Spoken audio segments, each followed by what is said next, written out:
Salut tout le monde, très urgent et très incroyable. Mes frères et sœurs de l'AIS, le chef terroriste Amadou Koufa vient de parler à la chaîne France 24. Je répète encore, aujourd'hui, mercredi 23 octobre 2024, le chef terroriste est recherché par le Mali, le Burkina, le Niger et le monde entier. Ce chef terroriste Amadou Koufa a parlé à la chaîne France 24. Je vais vous montrer ce qu'Amadou Koufa a dit au journaliste Wassim Nasser. Amadou Koufa a dit quelque chose d'impressionnant. J'aimerais que tous les États de l'AIS, tous les pays de l'AIS prennent une décision commune contre la France. 1. Le chef terroriste Amadou Koufa a accusé les Dosso du Mali, les militaires maliens, les militaires burkinabés, les militaires nigériens, les VDP du Burkina Faso. Amadou Koufa dit que ce sont eux qui sont contre le peuple.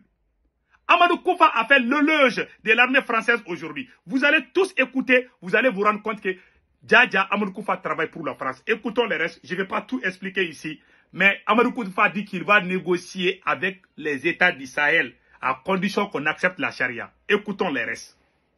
Dans la région. Évidemment que les Peuls font partie des cibles, on va dire, de recrutement chez les djihadistes. D'ailleurs, Amadou Koufa lui-même, peut-être qu'on peut voir sa photo, est Peul lui-même. Et le choix de le mettre en numéro 2 avec Iyad Agali, qui est lui-même Touareg, était un choix décidé par Al-Qaïda, justement, pour recruter cette composante de la population. Mais il est indéniable aussi que les Peuls payent le prix le plus lourd dans ces guerres-là, idem pour les minorités présentes sur cette zone-là. Et là, on voit une carte, on voit tous les morts du conflit au Sahel, donc sur les 3 pays, Burkina, Mali, Niger, sans distinction ce qui a causé cette mort. Donc on parle des civils, des djihadistes, des militaires, donc les populations de cette zone-là, ce qui est très intéressant. Mais on sait aussi que dans les castes, chez les Peuls, il y a des castes. Donc quand les castes les plus élevées restent plutôt loyalistes, les castes les plus basses trouvent chez les djihadistes une sorte de revanche sur l'état des lieux, on va dire. Koufa lui-même ramène ça à la prédication, à ses efforts de prédication, mais quand il est opposé au fait que cette prédication cause des troubles au sein des communautés Peuls et de cette organisation de caste, il estime que ce n'est pas le cas, mais le fait est, et j'ai travaillé dessus, que l'engagement, par exemple, de Wagner et de l'armée malienne dans le centre Mali, et j'ai fait un rapport pour CTC West Point, a augmenté le recrutement chez les djihadistes. Et ça, il l'a admis aussi. Il dit que les exactions commises par Wagner et par les Russes dépassent de loin ce qui a été commis par la France quand elle était là-bas, et que ça contribue directement, on va dire, à l'engagement et l'enrôlement des Peuls dans les rangs des djihadistes. Voilà. Je vais bien expliquer ces côtés-là. Amadou Koufa, le chef terroriste Amadou Koufa dit que quand l'armée française était au Sahel, plus particulièrement au Mali et au Niger et au Burkina, qu'il y avait moins d'exactions contre les Peuls. Mais que lorsque la France a quitté, lorsque les présidents de l'AIS ont chassé la France et fait venir les Russes, que ce sont les soldats russes et les soldats du Mali, du Burkina Faso, qui font plus d'exactions avec les Russes que les Français. Amadou Koufa dit que lui, il préfère la France que la Russie au Sahel. C'est-à-dire, en conclusion, le chef terroriste Amadou Koufa demande le départ de l'armée russe au Sahel. Depuis quand un terroriste fait son choix entre les armées étrangères? Voilà la preuve qui... Comment... Amadou Koufa n'a rien dit contre la France. Hein? Il dit que la France est bonne. Oui, la France, là, il a applaudi pour la France. Écoutons le reste. Les Peuls qui sont finalement pris entre plusieurs feux, les exactions, Wassim, elles viennent de toutes parts. Les exactions viennent de toutes parts, évidemment. On en a parlé plusieurs fois. C'est des exactions subies par les populations Peuls par la main des armées locales et de leurs supplétifs. Donc, que ce soit les milices d'Ozo au Mali ou les VDP au Burkina Faso. Et là, on voit un camp d'entraînement dans le Massina. C'est un camp d'entraînement qui a été monté récemment, donc un camp du JNIM. Et ça explique aussi, d'une certaine manière, j'ai posé une question, comment vous plaignez des exactions des autres, quand je parle de Jnim, parce qu'ils font plusieurs communiqués en dénonçant les exactions de Wagner, alors que vous-même, vous êtes responsable d'exactions à Ansongo et quelques villages dans le cadre de la guerre contre l'État islamique. Et là, il a très clairement dit qu'ils avaient tout épuisé avec ces villages-là, et que le choix des armes était le seul choix qui était possible. Donc, d'une certaine manière, ça justifie, en tout cas, à leurs yeux, leur agissement dans le centre du Mali, où plusieurs localités sont encerclées depuis des années. Djibo, on en parlait, est sous blocus depuis plusieurs années maintenant. Et donc les djihadistes et les autres sont responsables de déplacements de population. Parce que quand les milices VDP s'attaquent à des villages, il y a des déplacements de population qui subissent cela. Donc une tactique utilisée par tous les... Donc, ils accusent les VDP du Burkina Faso et les Dosso du Mali. C'est-à-dire les patriotes VDP. Mais respect au VDP du Burkina Faso. Mais respect au Dosso du Mali. Vous voyez que les terroristes disent que non, que c'est les VDP, que c'est les Dosso du Mali qui font des exactions. Mais c'est la honte. Ils veulent comparer, c'est pour nous rabaisser. C'est comme si des enfants se battent, le père ou la maman vient pour parler entre les enfants. Et ils nous considèrent au même niveau que les terroristes.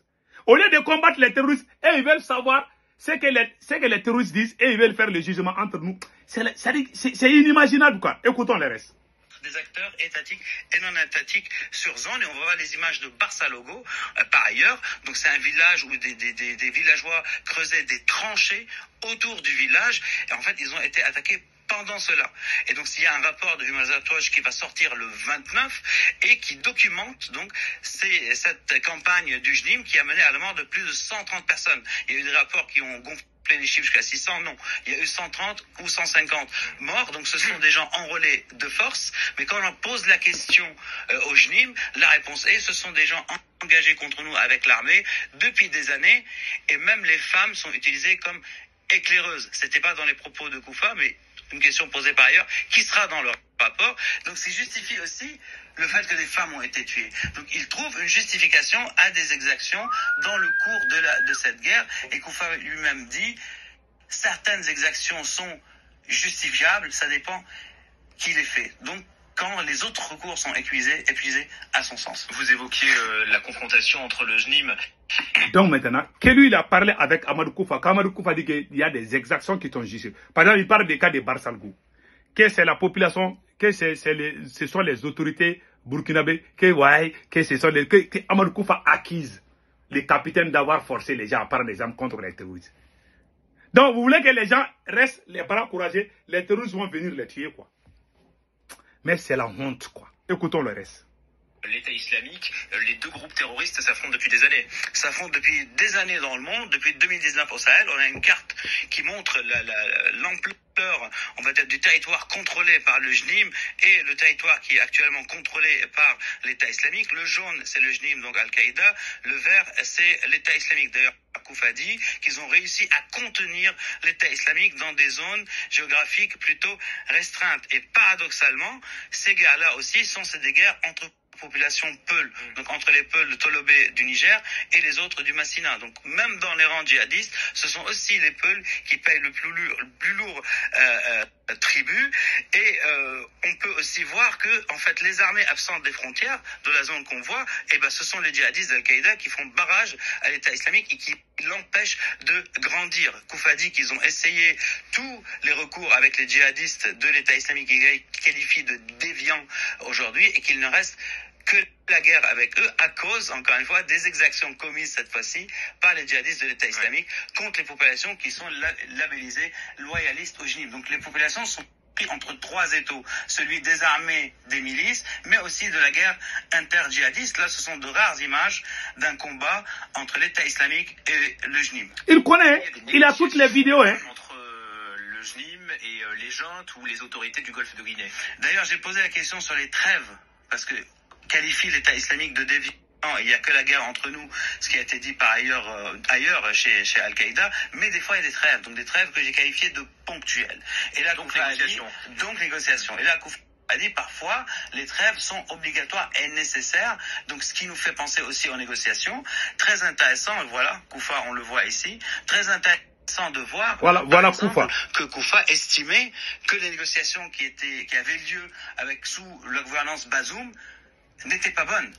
alors qu'elles avaient des résultats quand même sur le terrain. C'est plutôt surprenant, ça. C'était plutôt surprenant, alors qu'aujourd'hui, par rapport aux juntes qui sont dominantes et qui gouvernent au Niger, à Bamako et au Burkina Faso, il dit que les négociations sont ouvertes. La porte des négociations est ouverte, sachant que ça vient, en tout cas, de la même personne, du même homme qui a parlé de résolution de conflit après l'attaque de Bamako. Donc on ne s'attend pas à ça. Et là, on voit des images d'une attaque au Togo, mise en garde vis-à-vis des pouvoirs au Togo, Bénin et Ghana, qui ne sont rarement que cités par les groupes djihadistes nommément. Il y a des revendications, mais les chefs n'en parlent pas. Et donc, il dit, si vous laissez nos populations tranquilles, donc encore une fois, population Peul qui vivent dans les zones frontalières, vous n'aurez pas les mêmes conséquences qu'il y a au Burkina, au Niger et au Mali. Et encore une fois, attaque de Bamako, et Koufa, très vite, après l'attaque, quelques heures après, il parle de résolution de conflit dans le cadre de la charia. Donc on n'est pas dans le jusqu'au boutisme, on est dans la négociation. Et d'ailleurs, Koufa lui-même était désigné comme potentiel partenaire de négociation par le pouvoir malien sous Ibeka et par même le pouvoir malien sous Goïta avant le deuxième coup d'État. Est-ce qu'on peut dire, du coup, Wassim, que la stratégie du SNIM a évolué en zone urbaine ?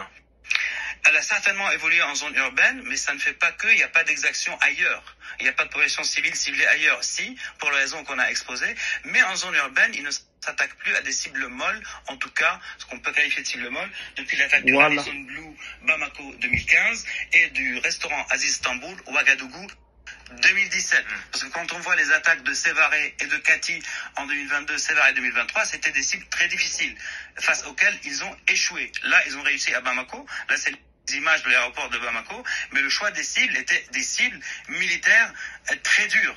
Et donc, là, ils confirment que eux-mêmes cherchent à cibler des cibles militaires dures. Donc, c'est un choix politique aussi, parce que leur but aussi est de gagner les cœurs et les esprits. Que Amadou Koufa dit que lui n'est pas contre la population. Voilà. Que lui, il cible seulement les militaires. Ça, c'est pas vrai. Un terroriste qui est cherché. Donc, voilà ma conclusion. Voilà mon analyse. J'aimerais qu'on partage ça. Donc, je conseille tout le monde. Donc, tous les pays africains doivent porter plainte contre la France. Aujourd'hui, mercredi 23 octobre 2024. Le chef terroriste Amadou Koufa vient de parler avec les journalistes Wassim Nasser. Les terroristes les plus recherchés sur la planète parlent au téléphone avec les journalistes de France 24. Ce n'est ni la première fois, ni la deuxième fois. Ils savent où se trouvent les terroristes. Ils savent quand et où les terroristes font leur attaque. Est-ce qu'un vrai Africain doit dire que la France est notre ami? Ce même terroriste, Amadou Koufa, ce même chef terroriste Amadou Koufa a tué les Maliens, les Burkinabés, les Nigériens, les Ivoiriens, les Béninois. Les pays qui se disent amis de la France là. Voilà le criminel terroriste Amadou Koufa qui est ami aujourd'hui avec la France. Le même terroriste qui a le sang ivoirien, le sang malien, les sang nigériens et les sang burkinabés, même les sang sénégalais. Moi, je n'ai rien contre le peuple français. Mais la politique française, là, les autorités françaises, Macron, on doit vraiment porter plainte contre lui, à l'ONU. Ça prouve que la France est complice automatiquement des terroristes. Combien de villages ont été brûlés par ces mêmes terroristes? Les gens qui ont endeuillé les familles. Mon cœur, ma tête là est en train de... ma tête, j'ai mal à la tête. J'arrive pas à croire. Pendant que nous, on est en train de dépenser des milliards pour chercher ces criminels, ces mêmes criminels prennent leur téléphone et partent tranquillement à France 24. Mon Dieu. Il y a eu des attaques, hein? Il y a eu des attaques à Gaza et puis Israël. Là. Pourquoi Wassim Nasser n'est pas parti là-bas? Pourquoi il est toujours chez nous? Parce qu'il y a des traîtres chez nous. S'il fait ça avec Israël, ils vont aller les prendre en France là-bas. Parce qu'ils savent qu'il y a des traîtres parmi nous les Africains. C'est vraiment la honte. Je suis désolé, je suis très déçu. On ne doit plus fermer les yeux. Voilà la preuve. Cela prouve qu'on doit s'attendre. Cela prouve qu'on doit vraiment préparer. C'est une guerre de long terme. Je vous dis ça aujourd'hui. Hein. C'est une guerre qui va prendre beaucoup de temps. Donc restons vigilants. Les pays de l'AES, achetons des armes, formons des jeunes, recrutons beaucoup d'hommes et travaillons ensemble. Comme ça, nous allons réussir contre ces voyous. Sinon, vous avez tous vu comment un chef terroriste peut aller travailler, peut aller parler avec un journaliste occidental. Et ils disent qu'ils ont peur des terroristes. La France dit tous, on a peur des terroristes. Ces mêmes terroristes parlent dans votre média là-bas. On peut localiser quelqu'un à travers des téléphones. Amadou Koufa a parlé avec Wassim Nasser. Il vient de dire ça à France 24. C'est la honte. Chers peuples africains, ouvrons nos yeux. Et voilà la preuve qui montre, qui prouve que c'est la France même qui est terroriste. Cette guerre que nous sommes en train de mener, nous sommes en train de faire cette guerre contre la France. C'est une guerre par procuration que la France nous impose. Cette guerre contre les terroristes nous a été imposée par la France et certains de ses amis. Point final. Qu'Allah le Tout-Puissant bénisse les pays de l'AES. Passez un excellent week-end. Ciao, ciao.